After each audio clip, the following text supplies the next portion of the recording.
Welcome back, athletes, to Athletes Beyond the Mind. As I said on Sunday, we are now starting to do 2 episodes a week. So this is Wednesday's episode, our first Wednesday episode of Athletes Beyond the Mind.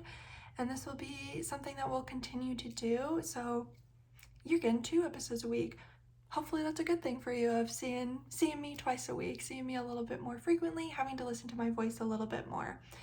So like I said on Sunday's episode, this Wednesday's episode is going to be about support and the power of support.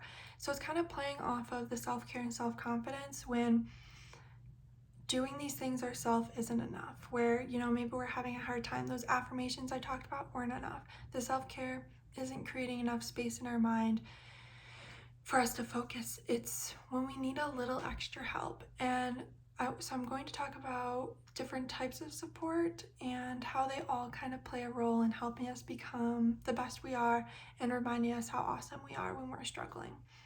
So the first type of support is the stereotypical support. It's the mental training session. So your CTG coach or another coach, or it's therapy or something along those lines. So getting mental health or mental performance help is the stereotypical type of support, is what I like to say, because it's when people are like, oh, you need extra support, that's immediately what they think of.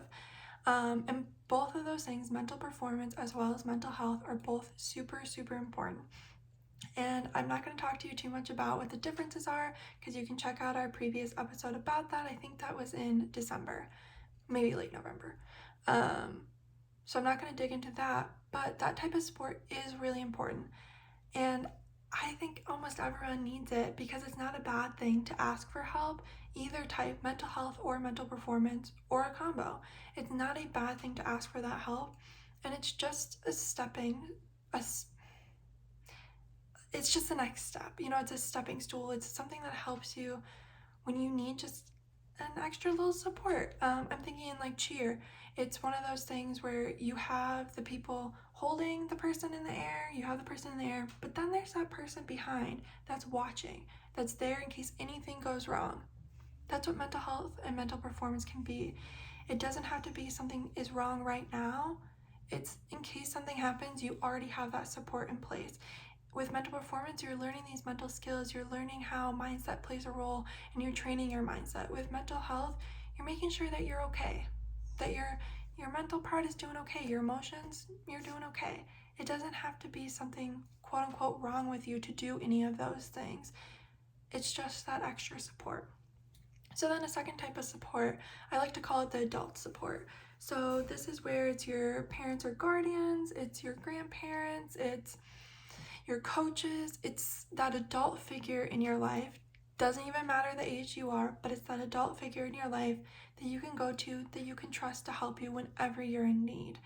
That they know what you need when you're struggling. They're able to give you that pep talk if that's what you need, or they know how to push your buttons if you're someone who needs a little bit more pump up, a little bit more anger to move forward. They're the ones that are also just there to listen if you need it. That they're not going to pressure you too much. They're not going to tell you, well, just suck it up and get back in there. They're going to take a moment to be like, what's going on? What's happening? And I have to say, sometimes this role is hard to identify in our lives, not because you don't have any, but because sometimes we have a lot of the people that don't quite know how to help the way we need it. They push you when you need support, or they tell you to suck it up when that's not what you need, or they don't fully listen to you. So we have some adults in our lives like that, but there is an adult that you can help with. And I gave the examples of parent, guardians, coaches, but it could also be a teacher.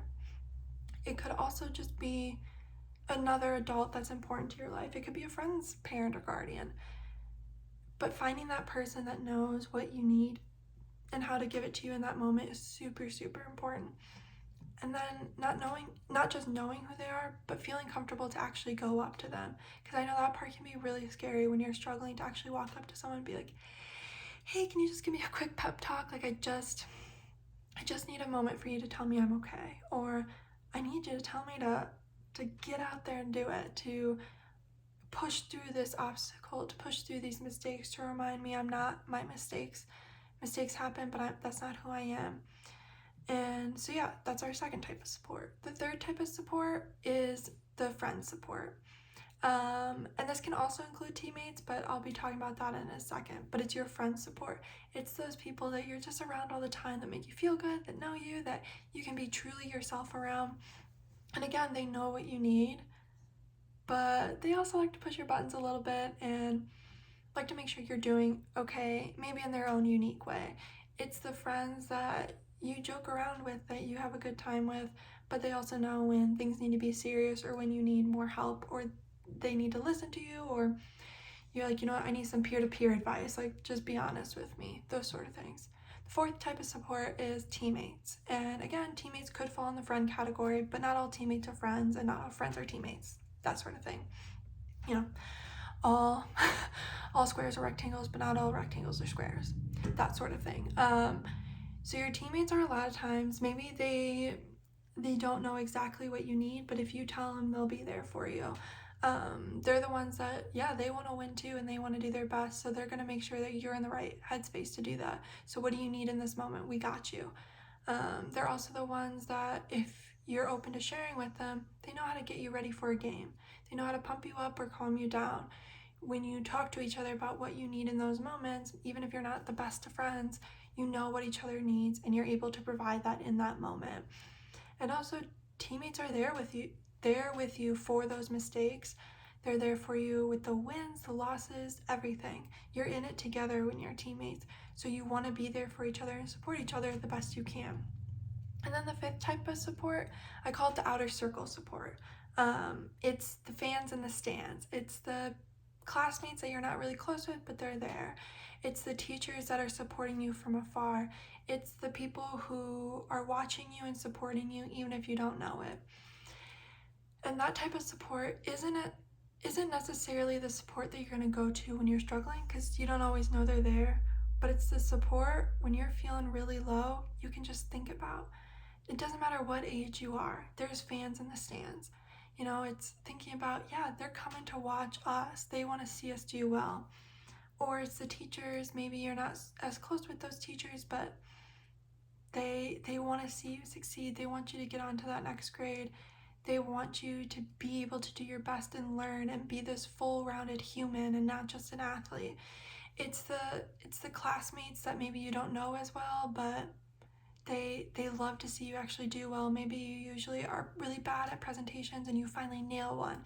And in their head, they're thinking, they got that, they did so well. It's those people you may not talk to every day or may not know on a super close level, but you're all supporting each other and being there and wanting to see everyone do their best. Because it's my belief, and maybe this is an optimistic belief, but I think we all want the best for everyone. And so even if you're not super close with someone, you still want them to do well and you still want to see them succeed and not always in competition with them. You know, their success doesn't mean a non-success for you necessarily, but all that you're growing together.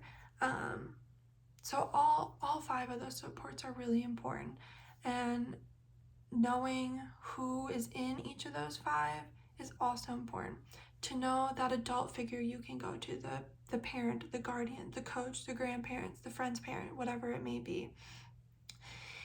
That's huge. I mean, and then second, and I'm not going to list them all again, but you know, like it's just knowing all of those people, knowing the best friend you can go to, knowing the coach you can go to, knowing the teammate, the classmate, the whatever, and then also knowing that outer support is always around you for you. All of those aspects are really, really important for when you're struggling and you need that next step. You try the affirmations, you try the doubt and doubts, you are journaling, you're goal setting, you're doing all the things we talk about, and you still aren't getting what you need to. You're still not fully trusting yourself, and trusting yourself will come. And sometimes you need extra support in that. Sometimes you need other people to trust you, and then you learn to trust yourself, and that's what all those other people are doing. And that's what's really important in your life, is to have all types of those support. So if you're noticing, you know, there's a support lacking, maybe you don't know who that parent, guardian, coach is to go to, that adult figure. Maybe you have a shift in your friend group, so you don't know fully who to trust. Or maybe you're on a new team. You just tried out, you made the club team, and you're like, okay, but I don't know any of these people. Take a chance, get to know them. Maybe you're like, I don't believe you that these outer people are really there supporting me. Take a moment to scan in the stands before your game starts and see, yeah, maybe they're not directly looking at you, but there's people there that want you to do well, because that means the team's gonna do well. And just take a moment to know, if they're trusting you, they believe in you, and they want you to do well, you can have those things for yourself too. And yeah, maybe the self-care and the self-confidence doesn't come right away, but the support will help you get there. And the support will help you get there when you're really struggling. Maybe you're really good at it usually, and they just give you that extra boost you need when you're struggling that day. Or they give you a new way of self-care that you never even thought of, or I even thought of, or they give you a new affirmation to say, because they say something and it really hits home with you and you're like, I'm adding that. Or they point out, you make this certain face when you make a mistake, and they're gonna call you out so that you know that it's in your head right now, and how can we get it out of your head. And yeah, so support plays a role in so many things, and also it just feels good to have people support you, and I want to emphasize that too. It's really, really important. So yeah, take that time, take a moment to figure out who your support is. Who's that go-to adult? Who are your best friends? Who are your teammates? Who is that the outer circle? And who's just the general support you can go to? Those 5 things. And I know I did them out of order in that case, but the order doesn't matter. It's just about who can you trust and who's going to help you in your moment of need. So yeah, thank you so much for listening to Wednesday's episode. I do think the episodes will be a little bit shorter. Who knows, I may make some longer ones, but I think 2 a week. I don't want to take up too much of your time, because I want you to actually listen to these or watch them, however you do it, and enjoy them. I don't want it to be too much of your time taken up. But, if you really like these and we're getting a lot of views, then maybe I will keep them a little bit longer. But right now I'm trying to stick about 15 and 20 minutes. And I hope that's good enough time, because we're having 2 episodes a week. I hope you're able to listen to both episodes and see how they connect and play in those roles. So thank you so much for listening again, and see you, or I guess you'll hear me on Sunday.